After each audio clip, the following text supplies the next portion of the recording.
Dan uoči Uskrsa i Vaskrsa naziva se Velika subota. To je dan kada vjernici šutnjom i bdjenjem dočekuju dan uskrsnuća.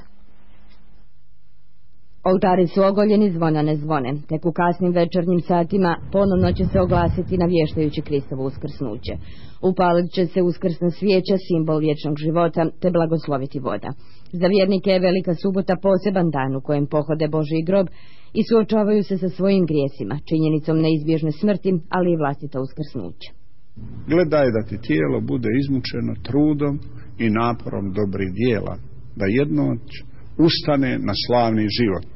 Pa se pitajmo na Veliku subotu, ispitujemo svoju savjest, koliko mi činimo dijela milosrđa, dijela ljubavi. I za pravoslavne vjernike Velika subota od iznimnog je značaja.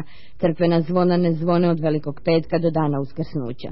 Svojim odricanjem vjernici i crkva suosjećaju s patnjama Sina Božjega, koji je za ljude dao život. Kao što kaže i sam apostol Pavle, da Hristos nije vaskrsao, uzalud bi bila vjera naša. Hristos s vaskrsenjem pobjeđuje vječnu smrt i otvara vrata Carstva nebeskog nama ljudima. Brojni se narodni običaji vežu za Veliku subotu. Boje se pisanice koje simboliziraju novi život. Ukrašavanje pisanica obiteljski je čin kojemu se ipak najviše raduju djeca. I u ova moderna vremena zadržali su se neki stari običaji.